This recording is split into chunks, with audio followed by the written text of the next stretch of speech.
Iowa, the Hawkeye State, or as some know it, the place where the tall corn grows. But there's another side of Iowa, a part often not seen and only heard about in bits and pieces, woven together through campfire stories, passed down through generations, and adding to the mystery and lore of what some would call paranormal, the supernatural, disrupted spirits, stories of ghosts and hauntings, cryptids, UFO sightings and alien encounters, stories of the unexplained and unimaginable, but stories that nonetheless simply exist and lurk in the shadows of the 29th state. This is Iowa Shadow Files.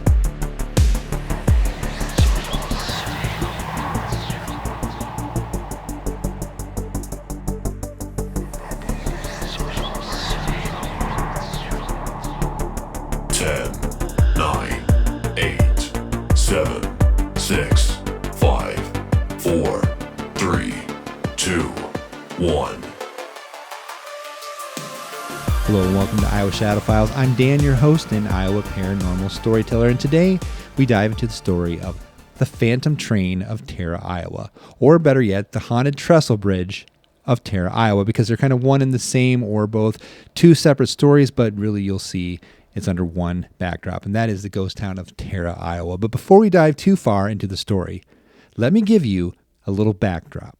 First, something about me. I'm not new to podcasting or YouTubing, so even though this channel is new, I'm not.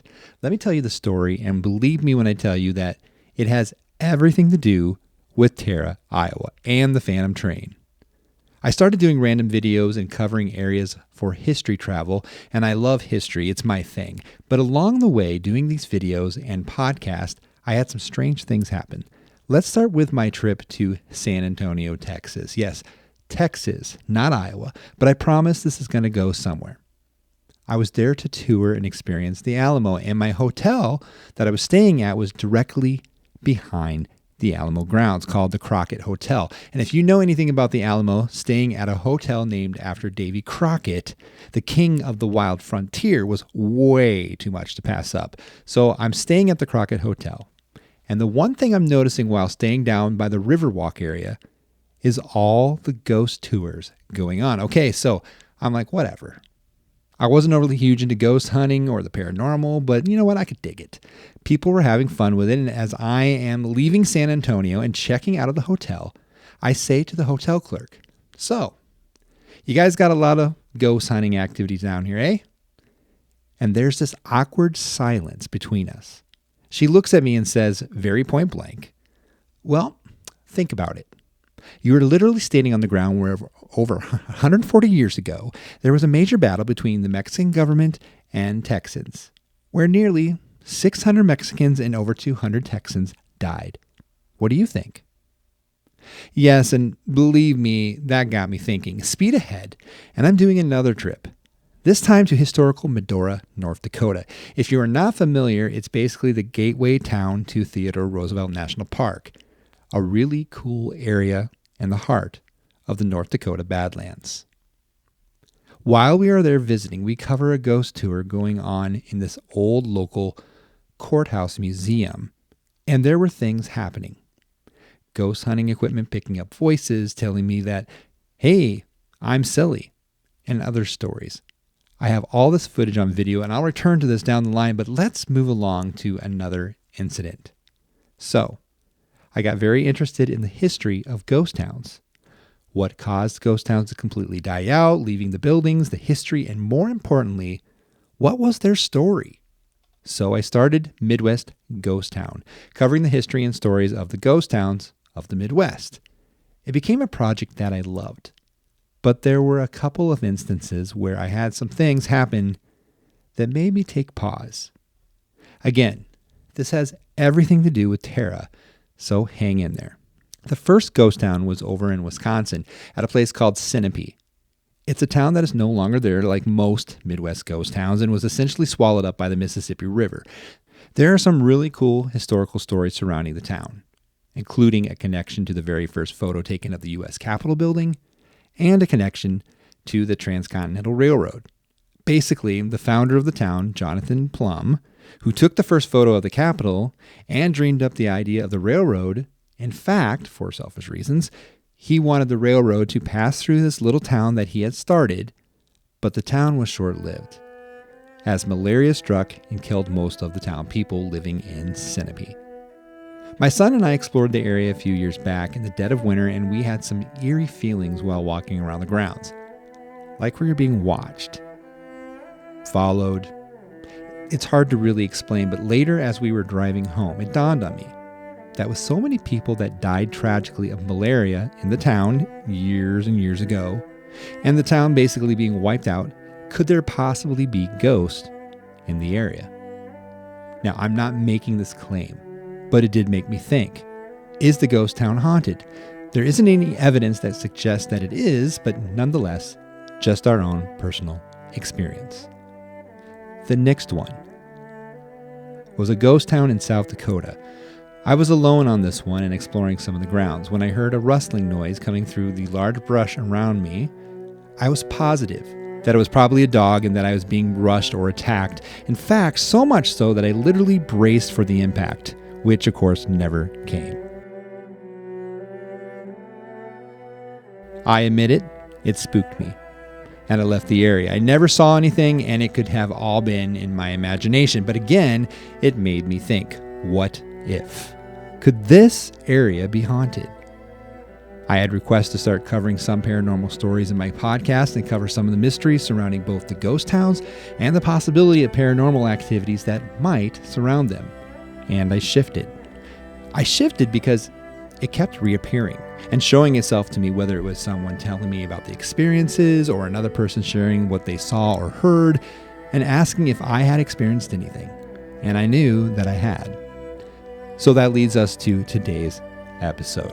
What do ghost towns have to do with Tara, Iowa? And I say to you, well, Tara just happens to be one. And you know, it's a funny thing, because the definition of ghost town can differ depending on who is giving the definition. Does it mean population 0? Or does the definition of being less than what it was, meaning is it 90% of what once was now gone? Is there only 10% of that population left from where it stood in its heyday? And typically this is the correct definition, by the way, which explains why sometimes you could visit a ghost town and there could actually be people living there. I call these living ghost towns. And believe me, the living that is living in the living ghost towns, they don't like it much. And the activity of ghost towning, as I call it, or being a ghost towner, can be a dangerous activity. You have to be careful. You might be in a building that is unsafe. It could collapse on you. People falling through the floors or stepping on rusty nails, cutting themselves on broken glass from broken windows. And of course, you have the idea that you just might be trespassing. And last but not least, you need to be careful of dangerous people who could be hiding out there. Dangerous people who might be squatters, drug addicts, criminals, and other unsafe individuals. And typically some of these ghost towns might be in the middle of nowhere. No people, no population, no living souls, and of course probably no cell phone coverage. It can be dangerous. And that is where we are with Tara, Iowa today. Tara was a railroad town, basically a living ghost town as I call it, because there are people that live around that area, but it certainly is not what it was back in its prime. There are some vacant buildings, most notably a house, but further down the tracks sits an old train depot. It's still there, only it sits on private property. You can't get on the tracks and walk up to the building, but you can see it from a distance in the old town site. And this is where the story of the Phantom Train and the haunted Trestle Bridge begins. Right after this. Hello, Dan here with Iowa Shadow Files. I just want to thank you for coming along on the journey of covering the paranormal stories here in Iowa. We look at ourselves as a community here. A quick little follow-up. We had an email last week about the paranormal stories in Sioux City, Iowa. And we definitely have some episodes coming up surrounding Sioux City and some of the paranormal stories there. We originally had an interview set up with the Para Research Group there, but had to cancel due to unseen events. These things happen, so we pivot to a later date on that one. In the meantime, we want to fill you in on the channel going to what we call a twofer channel, where we will be doing our best to upload content on the podcast every Wednesday which we'll be unoriginally calling Weird Wednesday. I know, it's corny. And every Friday, even worse, calling it Freaky Fridays. So every Wednesday and Friday. And on Friday, we'll get into our next episode, exploring into the capital of Des Moines, Iowa, and Drake University. Another college episode, but one that we think you'll find very, very interesting. You can always reach us here if you have anything that you'd like to share or to simply reach out at iowashadowfiles@gmail.com. That's iowashadowfiles@gmail.com. With that, let's get back to the story. Okay, so we are telling the story of the ghost town of Tara, Iowa, just outside of Fort Dodge. And the story of Tara is a fascinating one because this one has some accounts dated back to the 1890s and early 1900s in the local newspaper, which was the Fort Dodge Messenger. And these stories add the historical perspective of events taking place, primarily surrounding itself around a certain bridge. And this bridge has gotten a lot of mix-up through the years, adding to legend and folklore accounts, which we will get into. But for now, let's start at the beginning. It was the early part of the 1890s, and the Des Moines River Valley Railroad out of Keokuk, Iowa, was busy laying tracks and routing itself up through Keokuk, around Des Moines, and through Fort Dodge. There were tracks starting to be constructed after the Civil War as coal began to make a big push and western expansion, trying to connect some of the major cities for both commercial traffic, but most common for the shipping of goods. And there was a little trouble spot north of Tara, Iowa, where the Lizard Creek was found winding itself around the region, and it laid directly in front of where the tracks were going to be laid. Construction crews were brought in, and the plans for a trestle bridge began to take shape. This brought in work for local laborers, as piles and pile drivers would be needed to construct the Lizard Creek Trestle Bridge, just 2 miles north of Tara. One of these workers was young William Roberts from the Eddyville area, who came to work on the railroad and work with driving piles for the bridge. Unfortunately for William, his work was short-lived as tragedy struck. On an unusually windy day, as the workers set the pile into the ground for the driver to come down, wind hit right before the driver struck, causing an offset pile flying 15 feet through the air and striking Roberts directly in the head, ultimately fracturing his skull. As William lay on the ground bleeding unconsciously from the freak accident, they quickly moved him to Fort Dodge at the New York House, where he later died from his injuries. A few years later, a story is printed on June 5th, 1893 in the Fort Dodge Messenger that a station agent had just closed up the office in Tara one evening, and as he was going home for the night, he glanced up the track and saw the headlight of a locomotive apparently on the bridge. He immediately jumped to the conclusion that a special train was coming and that the dispatcher in Des Moines had failed to notify him in Tara. He immediately rushed back to the office and sent a message to Des Moines asking about this special train that was apparently stopped on the bridge. Des Moines quickly responded that there wasn't any train. Confused by the communication sent from Des Moines about there not being a train, he went to go investigate and was mystified as he walked out to the bridge to investigate, only to find that once he got to the trestle, there was no light and no sign of any train on the bridge. Spooked by the event, the station agent quickly ran back to Tara and away from the scene. This quickly got the attention of the section foreman, who, upon seeing the operator's story, went to investigate the trestle bridge for himself. And it's the next series of events that raise eyebrows, as told by the Fort Dodge Messenger. Grim ghosts are haunting the Rock Island Bridge over the North Lizard. There may not be any ghosts holding high carnival nights on the Rock Island Bridge over the North Lizard, but there are a number of railroad employees and people in that vicinity who cannot be convinced of that fact. Conductor Joe Donald of the Rock Island is one of these. His brother is another. The operator at Tara has seen a few things that he cannot explain, and section foreman children, has also had his hair raised by strange sights and sounds. Any number of curious Terra people can also be produced as witnesses to prove that the bridge is indeed haunted. The bridge in question is a small wooden pile bridge over the North Lizard, 3/4 of a mile north of Terra. It was on this bridge that William Roberts, a young man working with a pile driving crew, lost his life a couple of years ago, being killed by a flying pile.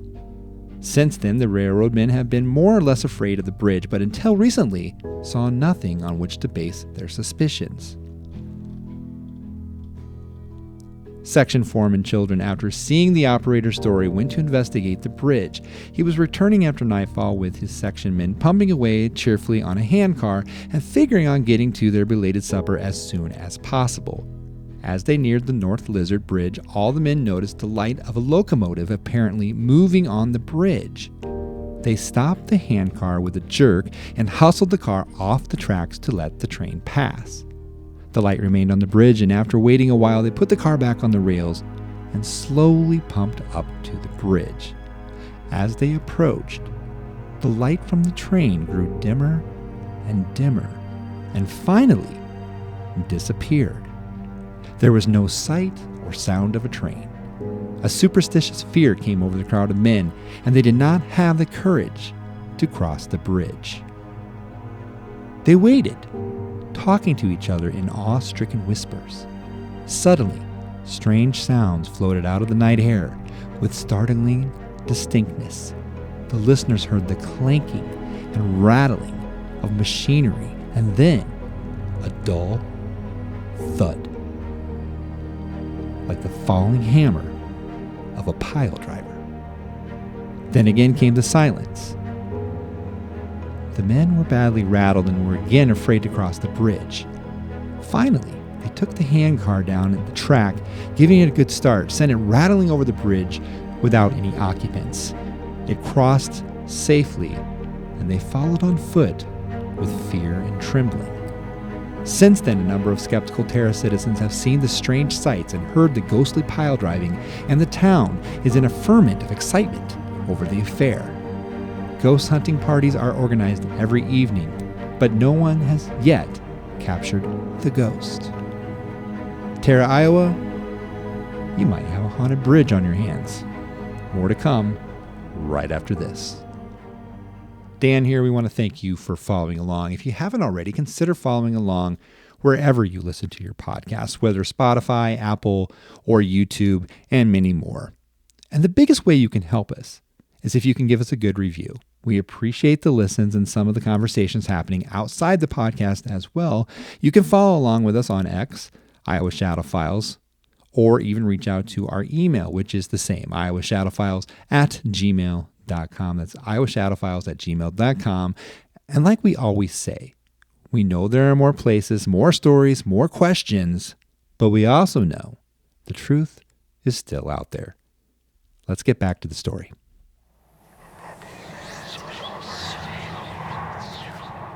So the bridge in question is the Trestle Bridge, about 2 miles north of the ghost town of Terra, Iowa, which also went by the name the Rock Island Trestle Bridge, which crossed over the North Lizard Creek. Is it haunted?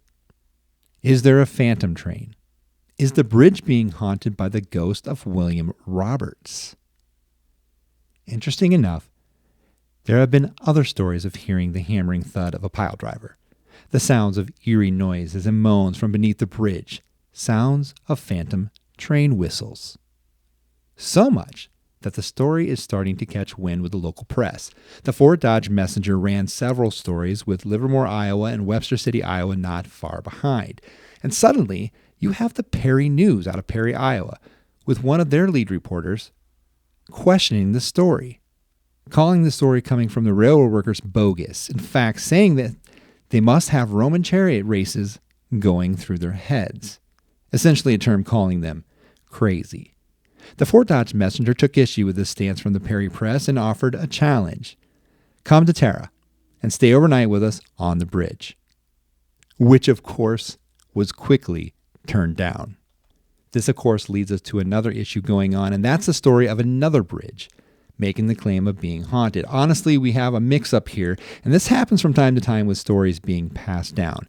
And this is the story of the 220th Bridge, or the Banwell Bridge, or the Banwell Terror Bridge as it's called, or I should say the former bridge, because you see that bridge is no longer there. Let me explain. You see, another bridge came into question as being haunted.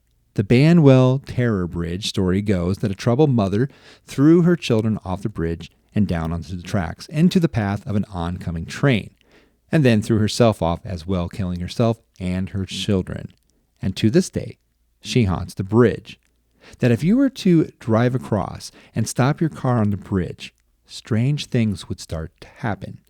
Anything from her handprint being on the window, the car being pushed across the bridge, followed by a list of other unfortunate events.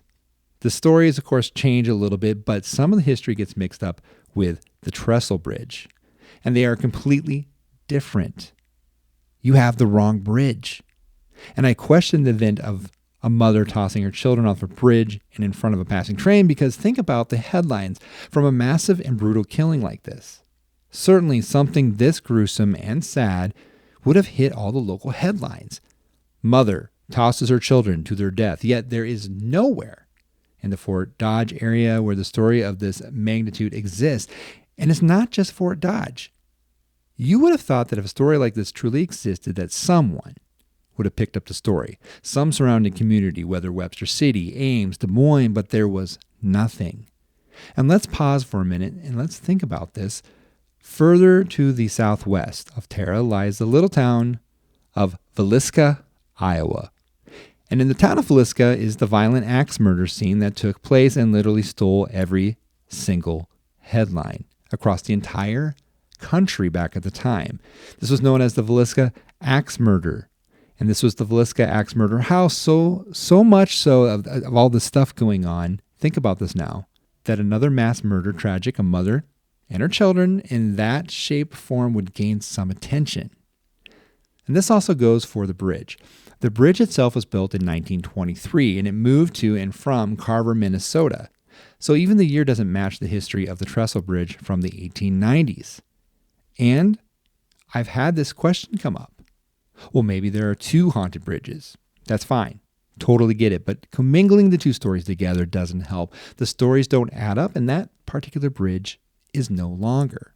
The interesting thing about Tara, by the way, is there are multiple bad luck stories told in the local press surrounding the railroad tracks there. If you followed the history tracks, a couple major derailment accidents happened where nobody lost their lives, but just goes to show some of the negative press surrounding this town and the tracks. Of course, you can find this story and historical pictures to go with it, but there was another story where death did occur, and this was the murder scene of Joseph Shaker.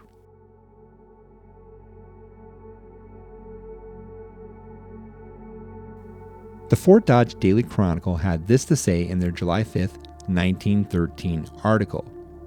Tara man found dead on tracks. J.W. Shaker's mangled body found by section hand. Relatives and others say foul play. So, was Joseph Shaker, 23 years of age, killed by an Illinois Central train, or was he robbed and then placed on the railroad tracks to be run over by a train? Now, this has everything to do with what we're saying as far as the ghost town and the haunted bridge, but we'll get there here in a second. Let's look at Joseph Shaker for a second. His remains were found near the section house at Tara early by a section hand when he went to go get some tools. The mangled remains were scattered for a distance of 15 feet along the track. And this is where the article goes off and says, friends claim that Shaker was the last to leave the station house around 11 o'clock. Not more than one half later, there were 3 tramps hanging around. The exact circumstances of the death will probably never be known. His body crushed and torn to pieces, with his head severed from the rest of his body. It was presumed that he was murdered and left on the tracks. But this whole story also points out to death and tragedy around the railroad. Could it also be haunted by the ghost of J.W. Shaker? You think about the railroad and you are reminded of the dangers that presented themselves, whether serious injuries, dismemberment, loss of hearing, loss of vision, serious burns, and of course, death. Story after story can be told of these accounts, not just in Iowa, but across the country. And then, of course, you also get the stories of derailments, and 2 that happened in Tara, by the way, which didn't cause any death, only injury. But you can certainly do a small search online and follow up on deaths that have occurred on train accidents. They are numerous. The point is this, is to simply point out that these things did occur in and around Tara, Iowa. And of course, most notably with the pile driving accident back in the 1890s, and of course the death of J.W. Shaker along the tracks. It's the Trestle Bridge over the Lizard Creek that is in question. It's that bridge near Tara that has the stories attached to it that gives us questions. Is it really haunted? Is there a phantom train? Is there sounds of pile driving thuds and clanking of chains filling the night air around the bridge? Are there sounds coming from beneath the bridge? What do you think? What are your thoughts? We know there are more places, more stories, more questions, but we also know the truth is still out there. This is Iowa Shadow Files.